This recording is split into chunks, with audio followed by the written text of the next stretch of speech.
Greetings, community, and welcome to Entropy in Comics.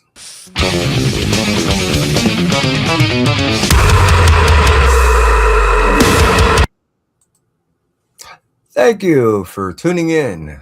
I'm your host, Kevin, and this is Entropy in Comics, and my pre-order arrived. Every month I end up doing a pre-order, roughly about the second week of the month, and I end up doing that 3 months down the road. And what's that I'm looking at? I have roughly 3 weeks to make orders up until the point that that cutoff is done, and then I follow it up again. Just saying, it's a monthly thing. I do it. Usually, one, to go ahead and preempt any high costs that may come on the secondary market, and two, just to ensure that I end up getting the book that I want so that the secondary market doesn't hit, and then all of a sudden, hey, by the way, we don't have your book. I don't like that. So that's why I do this, and I love to be able to show you what I order. Hey, Las Cruces, how you do? I hope all is well with you. Appreciate you hanging out with me. And yeah, let's go ahead and get into some books. You know what? I just realized I didn't know what I was going to start with, so I didn't load all my little bumpers. But I will show you. I've been reading this book since day one. Those of you know that since pretty much day one, it's been on my Blue Light Special nearly every month. And now that it's been, I guess, adapted, it's going to end up being a show. I mean, a movie, something, series. I don't know. I can't wait to see. This has been really amazing story, not only because of the fundamental idea of the property and what's that they were trying to go for. A bunch of families, 13, I believe, get together every 5 years to see who's going to basically run United States for the next 5 years and have influence over the overall world. So conceptually speaking, especially in today's modern day, it hits. And not only that, but being that it's something that was ultimately supposed to try to be a franchise into the works of movie, TV, card games, role playing, all that. And, obvious story in and of itself.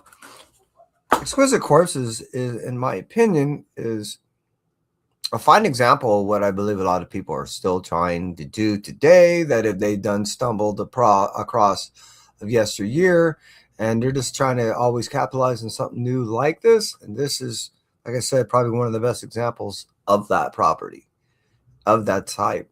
Yeah, I can't wait to it becoming, one, the end of the series, and two, something a little bit more. Hey, who else popped in? Hey, Dance Comics Corner. Dude, thank you. Appreciate you tuning in. Also, I ended up getting, and I've been following since day one, the DCKO. This is pretty much an ultimate right here. What we're getting is all the absolutes joining together in this DKO. You can see Superman, Batman, Wonder Woman right here. The acetate covers are rather kind of cool, kind of novel. I ended up getting two.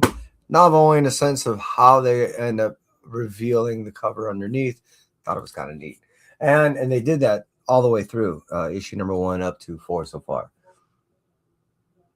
So that's the front cover and in some regard as they were coming at you. This is them kind of walking down through that hall and that absolute battle royale. That's so cool. Also end up getting down the road some Captain Americas. These things were kind of selling out all over the place. I am not reading that book. That was purely a spec thing. Also, end up picking up, all these absolute Batmans as they're coming out even right now. We're getting reveals, and they're surgically implanted on how they're revealing all these characters, and they're doing it in such a way that is just, as far as the market is concerned, secondary, primary, however you want to look at it, you're getting a lot of new readers regardless. And this is ultimately good for the market and ultimately good for us that just want to read, because by making the market, solid and something in which that individuals can still pull some profit from, they're going to go ahead and keep in their best ability as possible, giving us the quality product that we expect of these companies. Good writing, good art. It's, just, yeah, absolute. No. I know I have some more in here somewhere. That's the cover A. I'm dying to read all this stuff. I end up doing the blank cover. Like I said, I know I bought some more in there too somewhere. Marvel Zombies. So freaking cool. If I recall, this is a variant. Yeah, this is a variant. I know I have a Marvel Zombies cover A in there. So I'll also put this one to the side. G.I. Joe.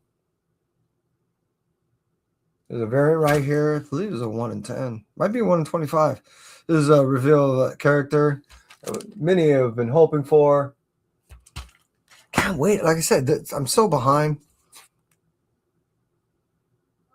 Iron Man issue number 1. We got a Scotty Young variant.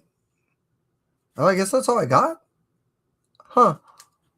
I don't know. Maybe I'll end up finding it down there. Also, Ultimate Endgame issue number 1. Scotty Young variant. The cover A. Now, the sucky thing about this is I end up doing, 5 blind bags. In those 5 blind bags, I get 2 cover A's. Which, I mean, really? And then I open up. Check this out. I'll open up this blank cover. And I'm thinking, yeah, I'm going to get a sketch. No, I got a blank cover. And I'm thinking, oh, that's a tease and a half. And then open up another one. And check this out. I end up seeing this awesome sketch cover. I'm like, no way. Am I finally going to... Really? They gave me 2 blank sketch covers, 2 cover A's. And this. Don't get me wrong, this is the cool cover. But 5 blind bags, and that's what I got. I was, as you can imagine, as you could tell, disappointed pulling 2 sketch covers and not getting anything. I was that is like the ultimate tease. Just like a knife. I'm just saying. Venom 253 with the Crane variant. I'm really digging all this. It's leading all the way to this death spiral stuff. We are getting some.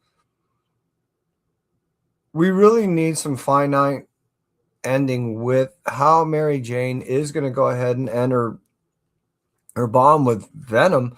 It seems like there's going to have to be a remnant there more than the Codex. We're going to have to see how that. I'm not caught up, as you could tell, so you can see how that's going to end up working out. You may already know, so that's what I mean. Don't tell me. Ultimate's 19. Ultimate's 20. Yeah, I'm behind. I've really been digging this whole Ultimate storyline. I was trying to explain a little more than 2 years ago to a couple of channels that I went on that Marvel really wasn't entertaining at the time anything ongoing. So even though the Ultimates came out and individuals were saying, yeah, well, what about the Ultimates? I know individuals that walk down the halls in Marvels. I've walked down the halls. What I'm getting at is sometimes even the artists and the creators, the writers, I should say, don't know the length in which that Marvel's going to allow them to go ahead and write for it. So even some of the writers had no idea. Most of the artists, I believe, did. Anyways, that there was going to be an ending to this thing. Now, Marvel really didn't let on to the time, and they were taken back a little bit, I believe, by the success initially with the Ultimate Spider-Man, which is the reason why I believe they carried it on a little bit longer than they initially planned to. That stated, it did catch many off guard. And what I mean, not just the readers, some of the creators themselves, they had no idea. This, to me, has been one of the more solid reads. That and Ultimate Spider-Man, along with the Ultimates, has been really holding a lot of it together for me. I've been getting the Rival covers. And I'm not reading the book, but I've been getting these covers because Kai is playing the game. He's digging the covers. He likes to see. Oh, here's the nulls. He likes to see a comparison between what they're putting on the books and what he's actually getting in the game. So here's my. See, I knew it. I got 2 more of these things. Yeah, I was kind of specking on this stuff. So there's 1, 2, 3, 4. See, I'm trying to keep the industry together just by myself.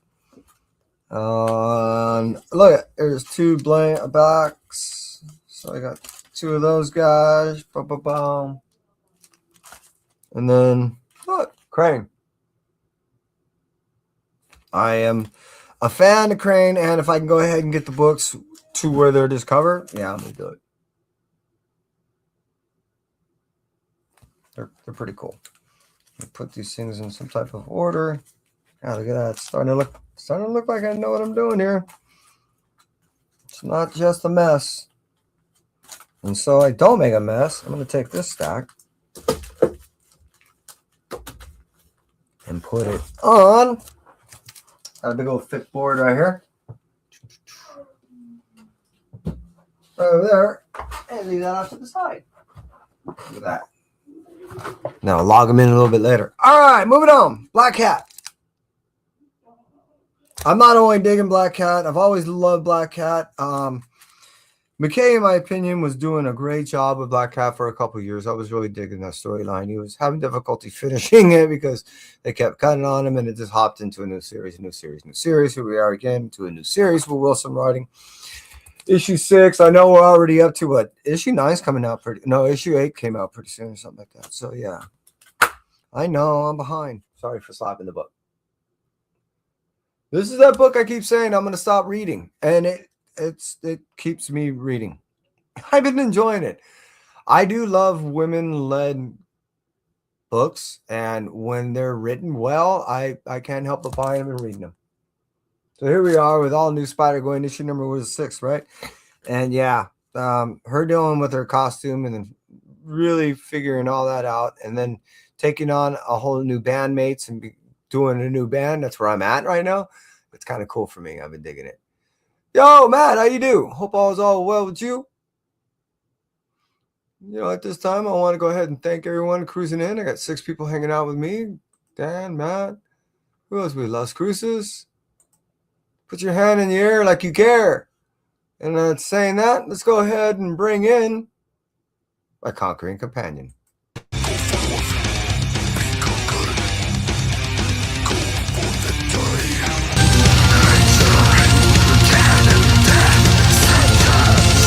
Absolutely.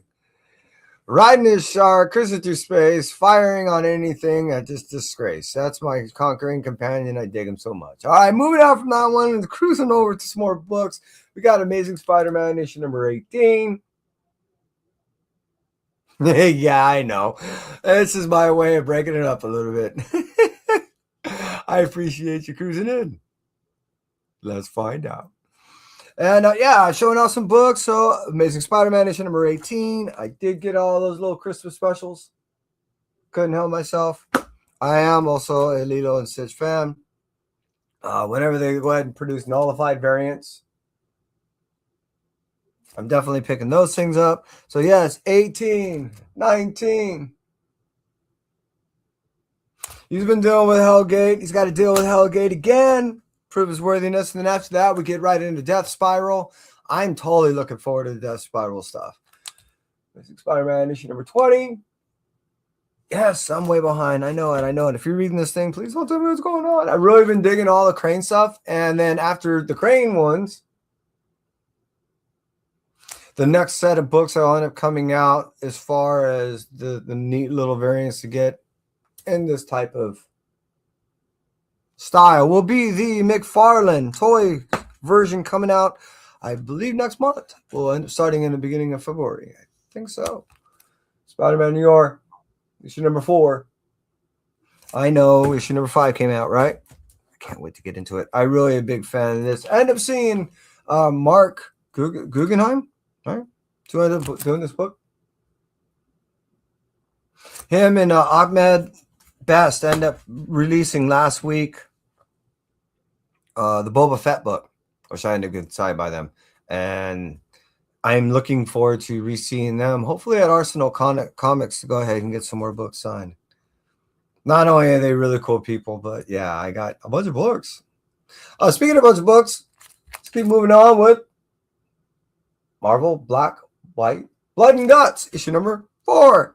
Yeah, Mark Waid is putting a little bit of his contribution in here, and I'm looking forward to reading this. I dig Mark Waid books. I like Mark Waid personally. So, yeah, just saying. Yo, Kev, hope all is well with you. Look at you, Tony. It's almost like a hangout, huh? I appreciate it. Yeah, well, it's only because you got a bad aim. It's the only reason why you're missing me. It's an aiming game. That's all. Doctor Strange, issue number 2. The thing about I think is interesting about Doctor Strange right now is if he would have just sat back for a year, he could have let a lot of things just happen. He wouldn't have to deal with Doom. He wouldn't have to deal with anything. He could have just sat back and just let everyone kind of wipe each other out. And he would have remained in his position, in his mantle, at his place. But no, here he has to go hang out and play over in Asgard and be basically accused of a murder he didn't do, or even be conspiring and stuff. So now he has to solicit the help of Angela, and it's getting thick and hot and heavy. It's awesome. Did I mention I ended up picking up these Marvel Rival things for my son? But hey, this actually looks like a good one. City of Heaven. Oh no, I'm looking to read this. I know Kai is looking, forward to all these Marvel Rival stuff, plus the Magic and the Colossus books, which I think is in there. He's dying to get into.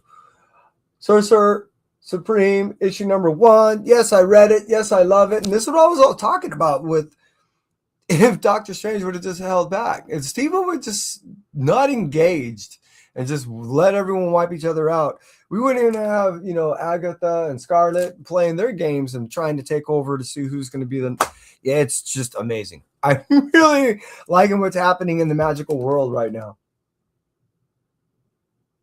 And yes, I do get a couple variants. Unfortunately, a little too many. I knew I got it. Where'd it go? Oh, well. Marvel Zombies, issue number 5. 4? 5. 5. That's the cover A. I got that variant back there. Back there. We'll put it back there. And then moving out from that, Immortal Thor, or The Mortal Thor, issue number 6. You might be asking, wait, why? Again, there's another one of those. I am telling you, 2025, I watched Loki knife 3 people in the back. And it is amazing because he keeps claiming it wasn't him. One time I will say it wasn't. However, what the heck, Loki? Seriously? So turn Thor mortal. He didn't know. I mean, when he came into his mortal place, he had no idea what was going on. He has still no idea who he really is. So I really been not only enjoying the storyline of him trying to figure out who he is, what's going on in his place in the world. This is way more brutal than any Thor story that I ever recall.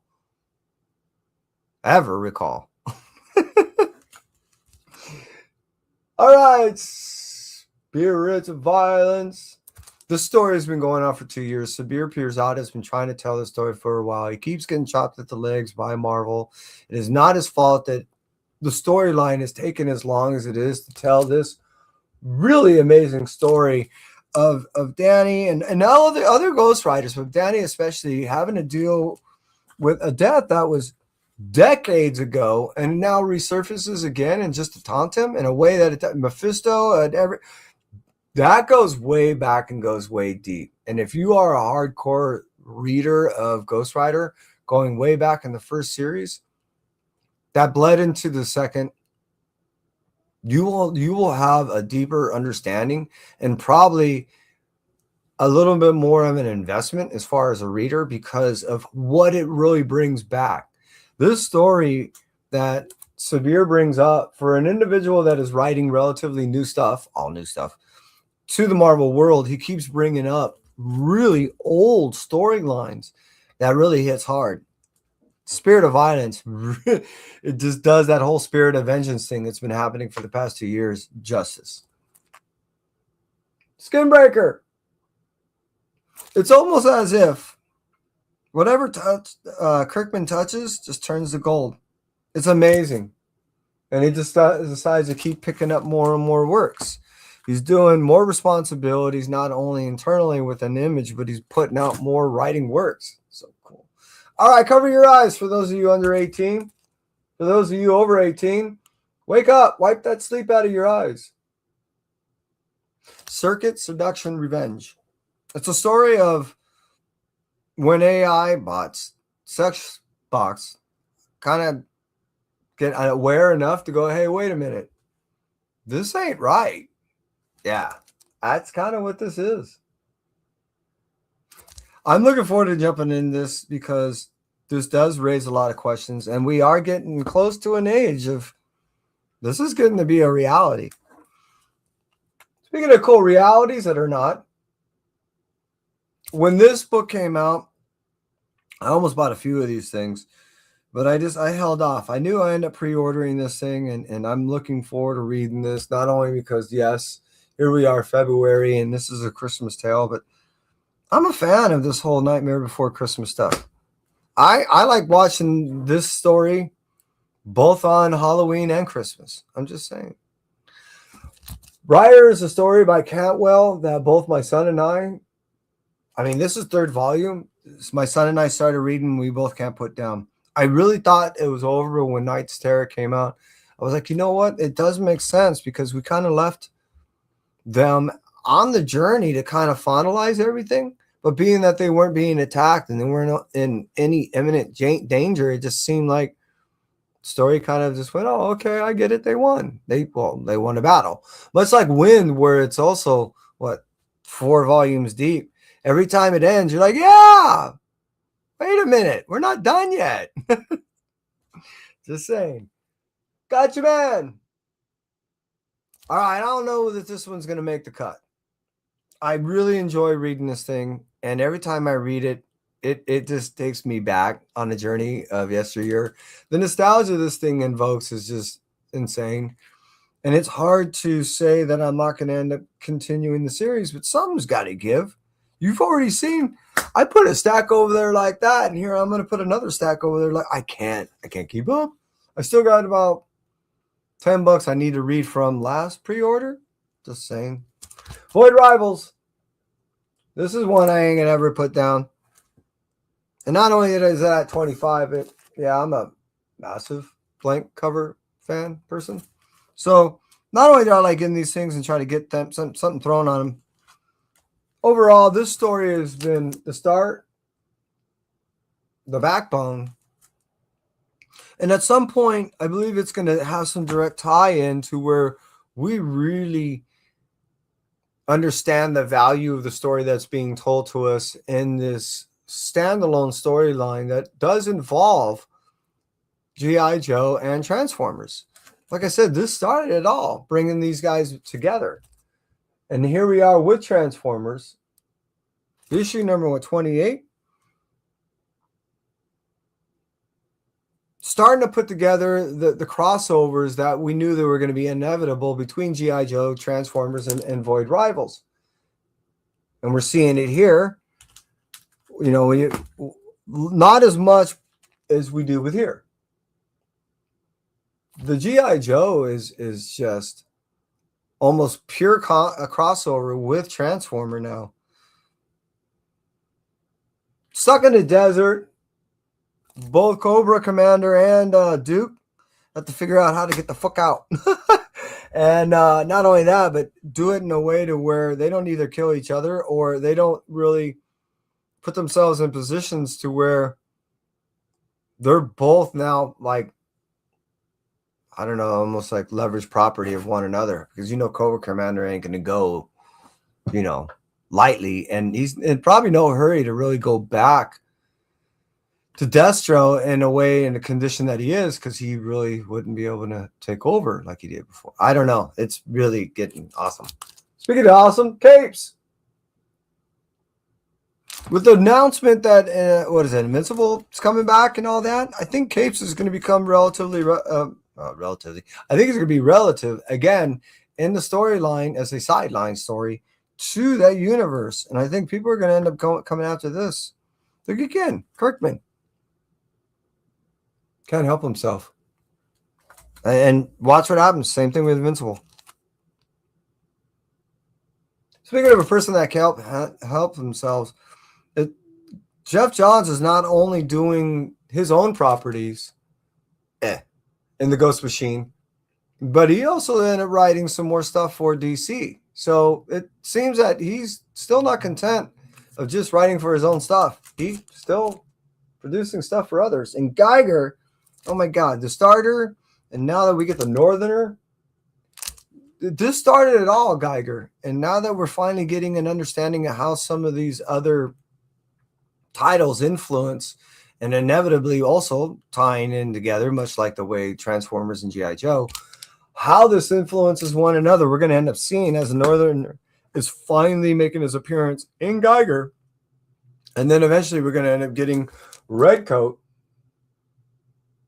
making his appearance and understanding how Northern not only affects him in his timeline, but eventually, at being that he's an immortal, how he's going to end up affecting the timeline in the future of both him, Northerner, and Geiger.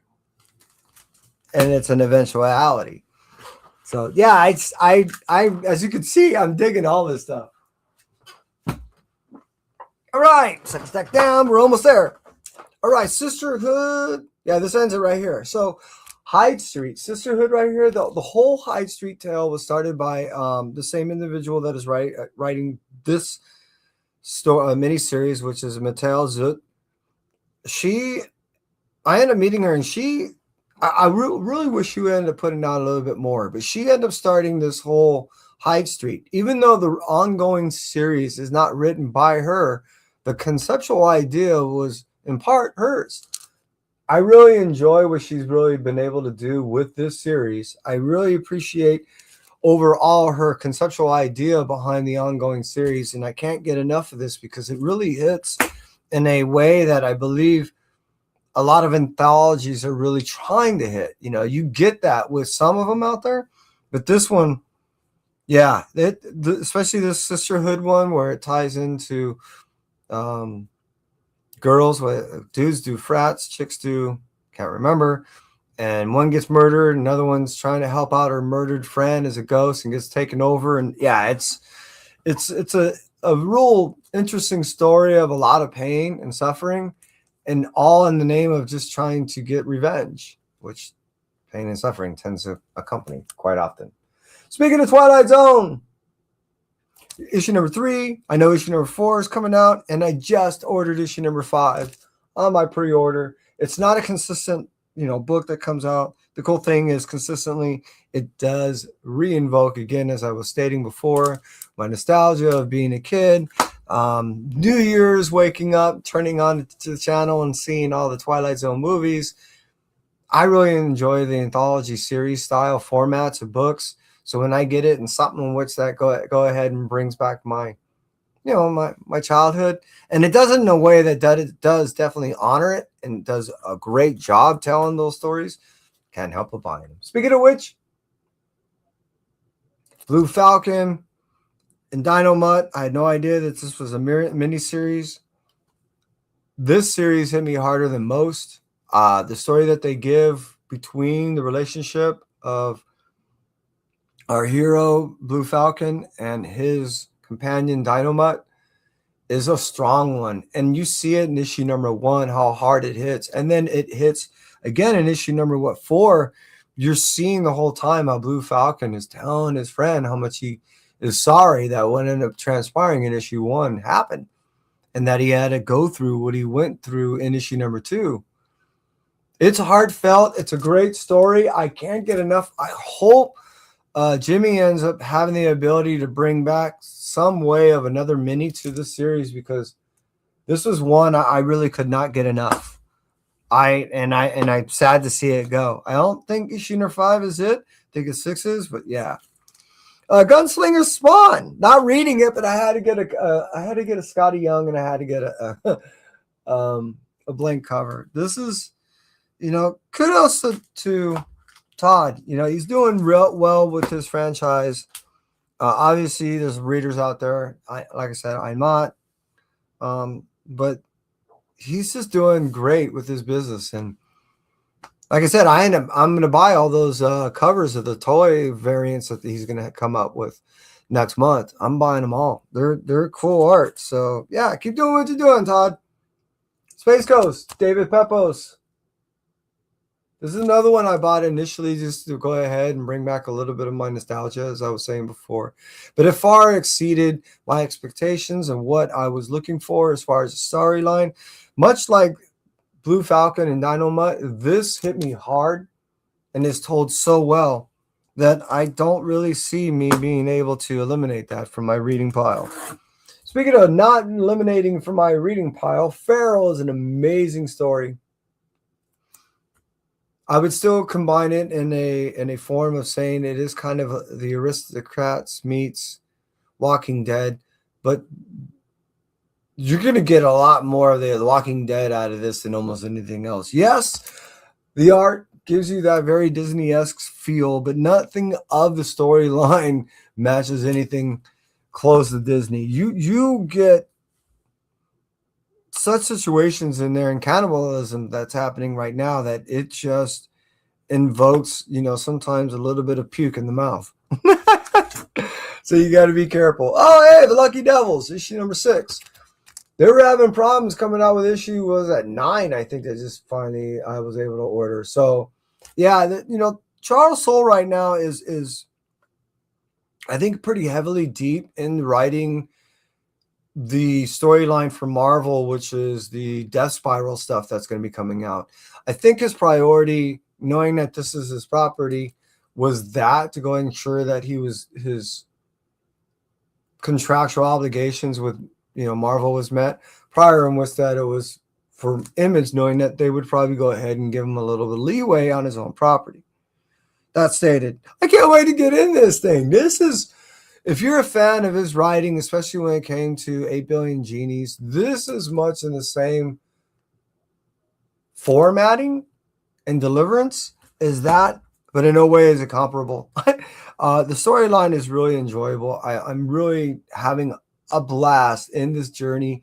The art not only reflects what's going on in the storyline as far as the flames and the chaos, but there's more times than not, it almost seems like Where's Waldo, where there's things in there and Easter eggs that you're constantly seeing throughout the story. And finally, we end with Rick Remender's The Escape, issue number 5. He and I have been talking, not at the last party, but the party before and at another signing event. And he was telling me how he's finally been able to get considerably more focused. And that's why he was been able to write so many more books all at the same time. He's doing not only a wonderful job in everything he's been writing of late, but it seems like I can't get enough. Seasons issue number 9 is going to, I think I just ordered. And yeah, I'm looking forward to not only everything that Rick does, but what he's going to end up doing this year in particular. Just saying. Hey, for those of you that cruise on through, I appreciate you. Aggressive, thank you for cruising in. I'm digging Feral. If you really enjoy it, wait for you to get to issue number 21. I believe they're referring to it as a silent issue. I am so dying for that one. There will be no dialogue in that, but I'm told, kind of indirectly, that it's going to be one of the most hard-hitting issues of the season. Hey, well, thank you, Las Cruces. I appreciate you. And you too, Ian. Thank you for cruising in. I'm not quite certain who this is, but hey, PS, thank you. It's Selden, right? Kev, Dan, and I said before, Tony. Did I miss anybody? Matt, you came in on through, and I appreciate you. And all of you, I greatly appreciate you. Me, my conquering companion.